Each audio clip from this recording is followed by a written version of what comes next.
Trump faces uproar over reported remarks disparaging fallen soldiers. President Trump confronted a political crisis on Friday that could undercut badly needed support in the military community for his re-election campaign as he sought to dispute a report that he privately referred to American soldiers killed in combat as losers and suckers. Mr. Trump, who has long portrayed himself as a champion of the armed forces and has boasted of rebuilding a military depleted after years of overseas wars, came under intense fire from Democrats and other opponents who said a report in The Atlantic demonstrated his actual contempt for those who serve their country in uniform. The president's foes organized conference calls, blasted out statements, flocked to television studios and quickly posted advertising online calling attention to the reported comments. At a news conference, former Vice President Joseph R. Biden Jr., the Democratic presidential nominee, grew emotional as he said that his son Beau Biden, who died of brain cancer in 2015, wasn't a sucker for serving in the army in Iraq. "How would you feel if you had a kid in Afghanistan right now?" Mr. Biden said. "How would you feel if you lost a son, daughter, husband, wife? How would you feel, for real?" Mr. Biden called the reported comments disgusting, sick, deplorable, un-American, and absolutely damnable, adding that he was closer to losing his temper than at any point during the campaign.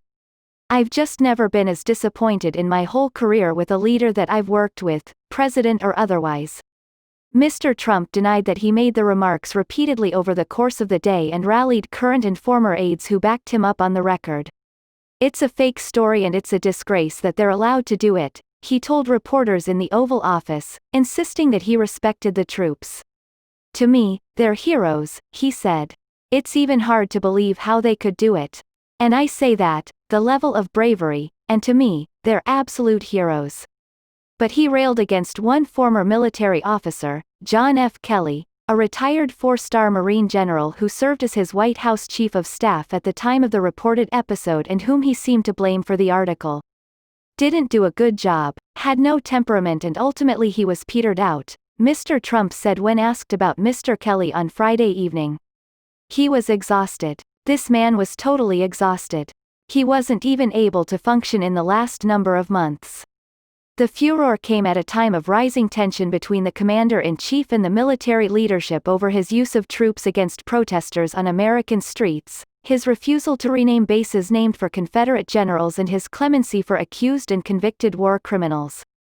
A new poll by the Military Times showed Mr. Biden leading Mr. Trump with 41% to 37% among active duty troops, a stark departure from the military's long-standing support for Republicans and a danger sign for the president. Recognizing that, the president sought to smooth over friction with some in the military by abruptly reversing course on Friday afternoon and announcing that his administration would not be closing Stars and Stripes, the venerable military newspaper, by the end of the month after all. "It will continue to be a wonderful source of information to our great military," he wrote on Twitter.